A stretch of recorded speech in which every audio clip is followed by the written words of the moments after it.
I am Pinstar, and this is 2 Point Campus Strategy and Tactics. Quick tip. So today we are going to talk about clubs. There are 5 of them in the game. Each club is something that a student can opt to sign up for, but each student can only sign up for one at a time. So having multiple types of clubs, while certainly possible, may or may not be effective because it makes it unreliable which clubs your students are going to be signing up for, unless you want the combination. Now, as far as signing up for, I have a couple of tips here for you that pertain to all clubs, regardless of which types. First off, a club does have a room for an assistant. You can have an assistant work at a club, and they will stand there and start flagging people over, although not during summer. You cannot recruit into clubs during the summer months. You don't need an assistant to work the club booth.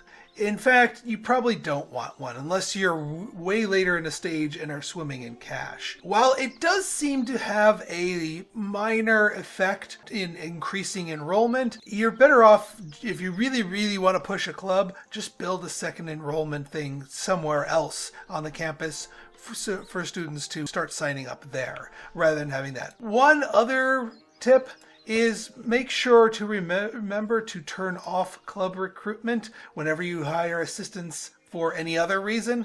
Otherwise, they may, after coming back from a break, end up at a club kiosk, and you don't want them doing that. That's wasteful. Now, one other tip for clubs is if you want to access the objects that allow your students to level up in that club, just click on the recruitment thing here and click on club items. These are all shortcuts to the various club items that you can now place. Speaking of placing club items, and this is reiterating my previous tip during the student health video, always put your club stuff outdoors. You don't have to, but you should. The reason being is because students take a while to sit around club objects and take in their dedication to that, you might as well have them sitting outside so they can build up their health. You also might as well give them some amenities, some nice looking things to improve the visuals and just the overall, because that in another way is marinating some happiness for them while they do their club activities, regardless of which club type. One other tip for clubs is the ratio of objects. You're generally going to need more of the Tier 1 objects for the 1 to 3 club members than you are the Tier 2 and the Tier 3.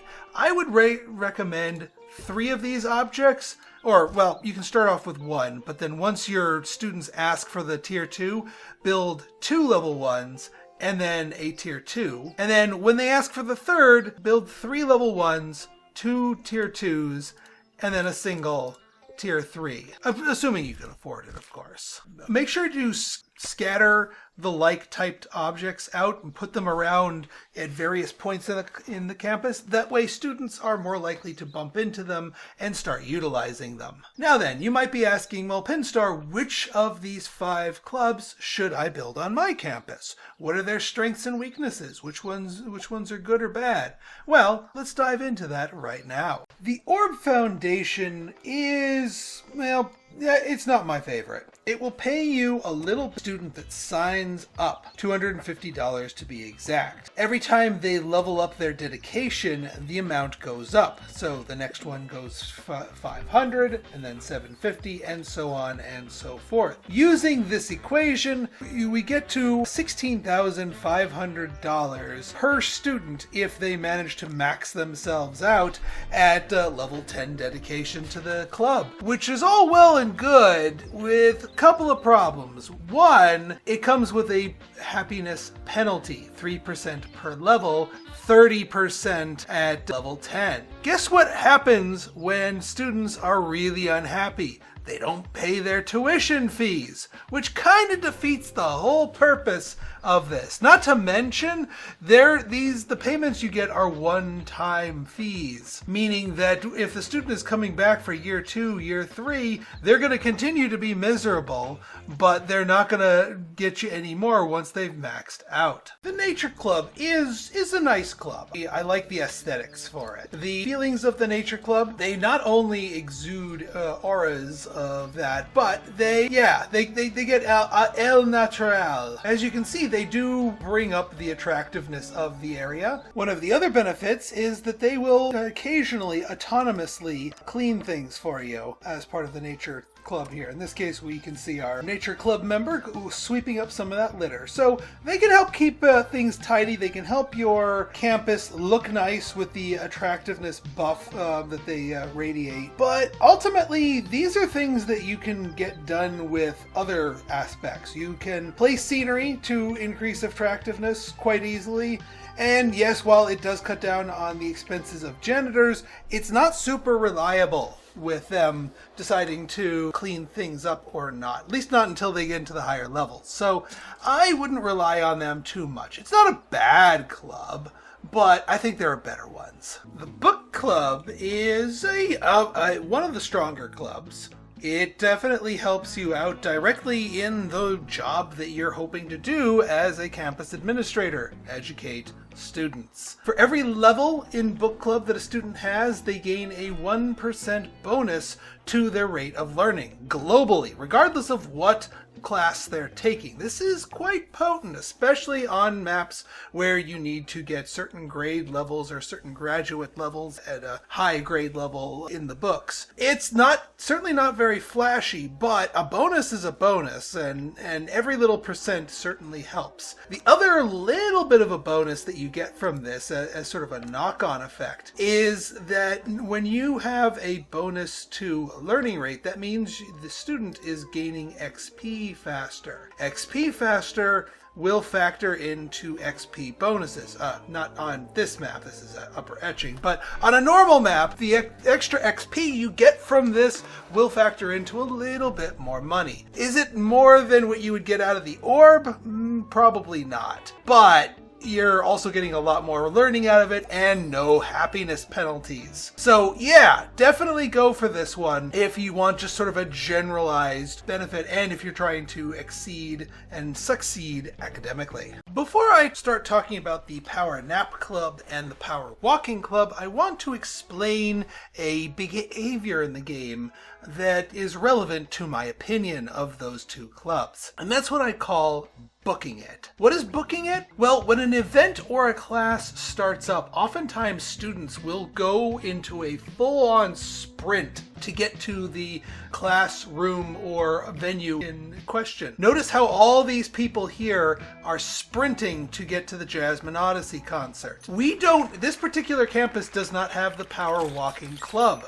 That is not a trait that is granted to them by any sort of club. They still get that little bonus run through to get to the events on time. So why is that relevant? Well, allow me to explain why it makes one of those clubs fantastic and the other one not so much. And that brings me to the Power Walking Club. Now, this is one of the most popular clubs, at least according to a poll I ran on r/2point campus.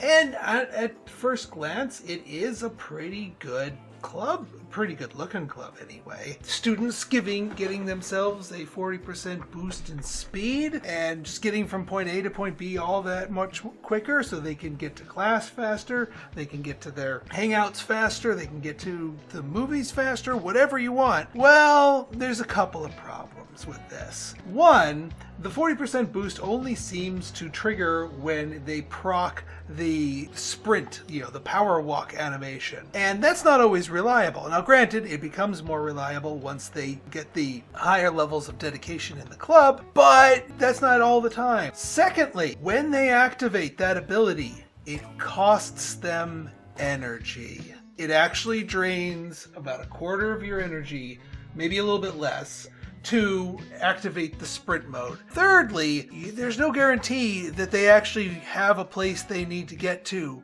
when that triggers.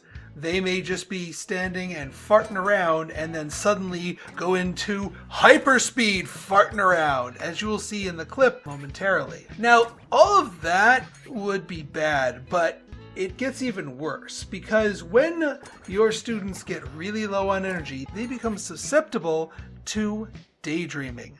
Daydreaming is a pastoral issue that causes minus 30% move speed and minus 15% happiness. And that sticks around until that gets cured. Not to mention it causes them to have to get in line at the pastoral office, which makes them neglect all of their other needs. So they are probably going to become miserable unless you can get them turned around really quickly. So yeah, the Power Walking Club, I'm not a fan. It is more of a liability than a benefit. The upsides are not worth it. Not to mention the whole booking it process that I mentioned earlier. Students of other clubs, or no clubs, can book it. Therefore, sort of mimicking the kind of sprint that the Power Walking Club claims to give you. But the booking it phenomenon happens kind of on demand. You know, when they need to get to a class, when they need to get to a movie, they'll book it. Whereas the Power Walking class is a little bit more random and might not always land when you need it. So yeah, I really actually think that the Power Walking Club does more harm than good. And I put it at the very last of my list as far as clubs that I would want to put on my campuses. And trust me, it pains me to say that. I tested this a lot and it seemed to cause problems. So if you're having energy problems, that might be because you have the Power Walking Club. Swap it for the Nap Club, which we'll be talking about momentarily.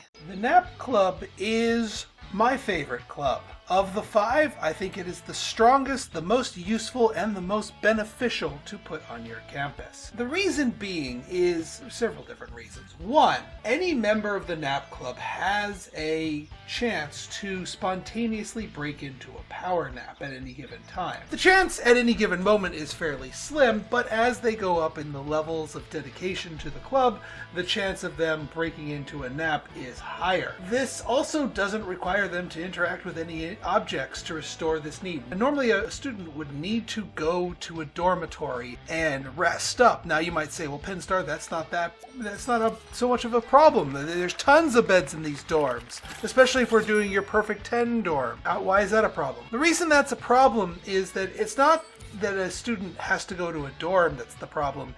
It's that the student has to go to their dorm.